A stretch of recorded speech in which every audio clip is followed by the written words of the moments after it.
Hello बच्चों, आप सभी लोगों को सुपर मैथ में स्वागत है। तो आप लोग कैसे हैं? तो आई होप कि आप सभी लोग ऐसे होंगे। तो आइए देखते हैं कि ये क्वेश्चन में ये हमारा पर्सनैलिटी अब दूसरा है, पर्सनैलिटी 3.4 है। यहाँ पर लिखा हो पर्सनैलिटी 3.4 का पर्सनैलिटी का क्वेश्चन नंबर फर्स्ट, और ये पार्ट में हमारा फर्स्ट होगा। तो इसमें बोला है क्वेश्चन दो विधि द्वारा सोल्यूशन करने का, इसमें कौन सा विधि अधिक रूप में उपयुक्त होने वाली है, मैंने हल करने का तरीका सबसे कौन सा विधि है। तो आइए इस वीडियो में आप बने रहिए। ये हमारा पर्सनैलिटी 3.4 का पार्ट नंबर 1 और क्वेश्चन नंबर भी 1 होने वाला है। तो आइए इस क्वेश्चन को देखते हैं। कह रहे हैं कि निम्न समीकरणों को युग्म को विलोपन विधि तथा प्रतिस्थापन विधि से हल कीजिए, कौन सी विधि अधिक उपयुक्त है। यानी कहने का मतलब ये है कि हम जो पिछले एक्सरसाइज में पर्सनैलिटी 3.3 जो पढ़ रहे थे उसमें हम जो सोल्यूशन कर रहे थे उसमें हमारा जो नियम था प्रतिस्थापन विधि हो रहा था। अब ये विधि जो सोल्यूशन होगा ये हमारा विलोपन विधि से सोल्यूशन होगा क्वेश्चन में। तो आइए क्वेश्चन को देखते हैं। क्वेश्चन नंबर फर्स्ट यानी हल करेंगे। देखिए यहाँ पर क्वेश्चन नंबर फर्स्ट दिया है कि x प्लस में y इक्वल टू 5, एक नंबर समीकरण। यहाँ पर हमारा है 2x माइनस में 3y इक्वल टू होगा 4, यानी समीकरण नंबर 2। अब समझिए कि हमारा x का गुणांक यहाँ पर 1 है, इसका y का गुणांक कितना है 1 है। समझिए ध्यान से, तो दोनों का गुणांक हमारे यहाँ पर 1 है।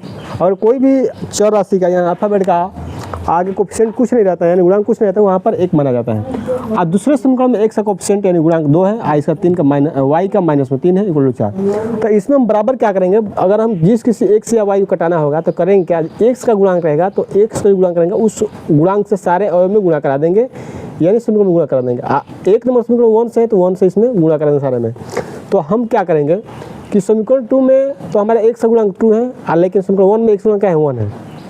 तो मैं यहाँ पर क्या करें, किसी एक ही को कटाना है कि तो x कटाइए नहीं तो y का। तो मैं अगर x कटा दूँ तो घटाने पर होगा, अगर y कटा दूँ तो जोड़ने पर होगा। तो मैं यहाँ पर लिख रहा हूँ कि समीकरण 1 में चाहे समीकरण डायरेक्टर 2 समीकरण 2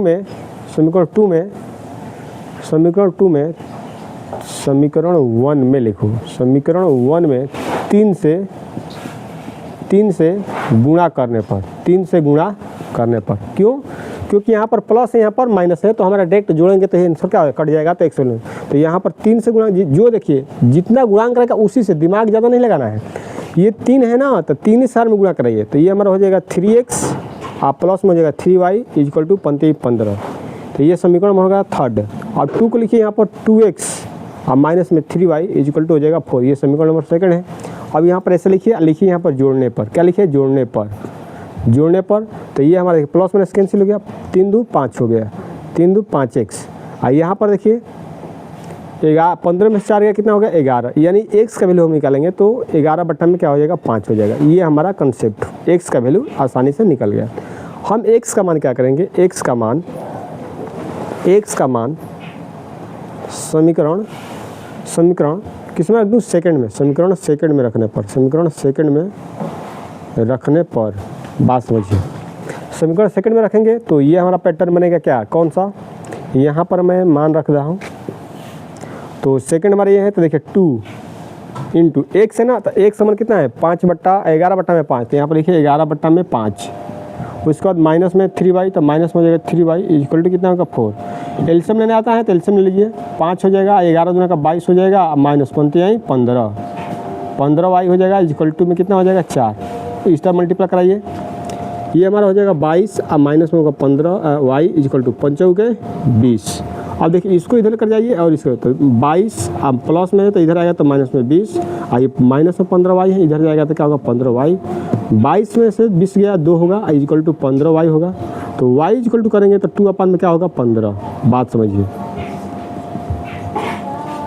देखिए हमारा x y कहते हैं ये कौन सा विधि है, ये हमारा था विलोपन विधि। प्रतिस्थापन विधि का मतलब क्या होता है, किसी x या y का मान निकालकर समीकरण पुट करना होता था, लेकिन इसमें क्या है डायरेक्ट आप मल्टीपल कराकर गुणा कराकर उसका गुणांक सेम करके उसका मान कटा सकते हैं और निकाल सकते हैं। तो ये हमारा क्या हो गया, ये विलोपन विधि है। तो इस क्वेश्चन को आप स्क्रीनशॉट लीजिए, चाहे वीडियो पोस्ट करके ले लीजिए। मैं थोड़ा हट जा रहा हूँ और उसके बाद नेक्स्ट अगले क्वेश्चन बताऊँगा। देखिए अब ये क्वेश्चन को मैं क्या करूँगा, अब क्वेश्चन को रेज करके मैं दूसरा क्वेश्चन बताने का प्रयास करूँगा। तो इसको हटा दे रहा हूँ।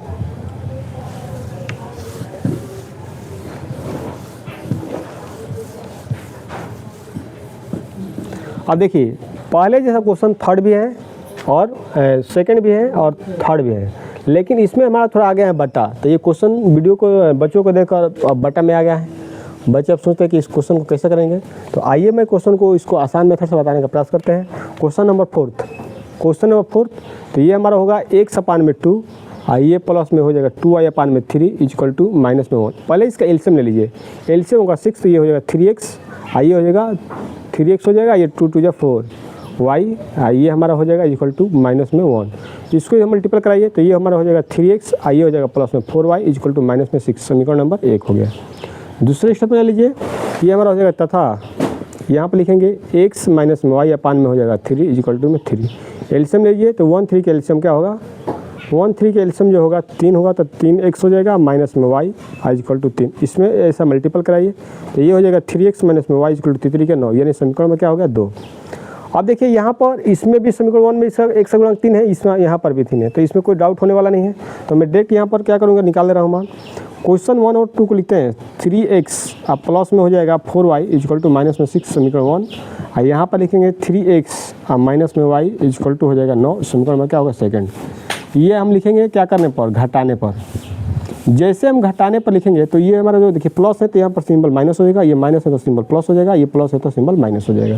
प्लस माइनस कैंसिल हो जाएगा, 4y 1y यहाँ पर कितना हो जाएगा 5y हो जाएगा इक्वल टू 9 6 क्या होगा 15, यानी माइनस से 15 होगा, 5 5 15, यानी y का जो वैल्यू होगा माइनस में 3 होगा। y को कितना होगा माइनस में 3, ये आंसर होगा y का। अब क्या करेंगे, y के मान की तो समीकरण 1 या समीकरण 2 में आसानी से रख सकते हैं, तो हमारा x का वैल्यू प्राप्त होगा। यहाँ पर लिखिए y का मान समीकरण 1 में रखिए, 1 में रखिए, 1 में नहीं 2 में रख दीजिए, 2 में रखने पर तो ये हमारा होगा क्या, y समीकरण ये है ना, तो यहाँ पर लिखेंगे 3x माइनस y का मान कितना है माइनस 3 है, तो यहाँ पर माइनस में 3 एक बार लिख दे रहा हूँ इक्वल टू 9। तो ये हो जाएगा 3x, अब माइनस में गुणा करेंगे तो प्लस में 3 होगा इक्वल टू होगा 9। तो ये हो जाएगा 3x, ये 9, अब प्लस इधर जाएगा तो ये माइनस में 3 होगा, यानी 3x इक्वल टू होगा 6, 3 2 जा 6, तो x इक्वल टू कितना होगा, x इक्वल टू मैं लिख दे रहा हूँ यहाँ पर x इक्वल टू 3 2 6 यानी होगा 2, यानी हमारा x का वैल्यू क्या हो गया प्राप्त हो गया। देखिए मैं इस वीडियो में मैं क्वेश्चन 1 और 4 को बताने का प्रयास किया हूँ, यानी स्टेप बाय स्टेप। इसमें जो हमारा 2 क्वेश्चन है सेकेंड और थर्ड, तो इस सेकेंड और थर्ड को मैं होमवर्क के रूप में दे रहा हूँ, यानी होमवर्क में बच्चे करेंगे, इसको भी होमवर्क में मैं बोल दे रहा हूँ। इस क्वेश्चन को लगाइएगा, अगर नहीं आए तो आप कमेंट्स में ज़रूर बताइएगा। ये आपको बच्चों को किसी बच्चों को डाउट है कि ये वीडियो हमको मिलेगा कहाँ, तो वीडियो को देखने के लिए आपको इस कार्नर में इस चैनल का नाम लिखा हुआ है, यूट्यूब पर जाकर सर्च करें, और वीडियो पसंद आ रहा है तो लाइक और चैनल को सब्सक्राइब जरूर करें, अधिक से अधिक शेयर करें, क्योंकि ताकि हर एक बच्चे के पास पहुंच सके। तो मैं नेक्स्ट अगले वीडियो में, ये पार्ट हमारा 1 है, ये पार्ट हमारा 1 पर्सनालिटी नंबर 3.4 का पार्ट नंबर 1 क्वेश्चन भी 1 है। तो मिलूंगा मैं नेक्स्ट अगले वीडियो में, तब तक चलते हैं, बाय बाय।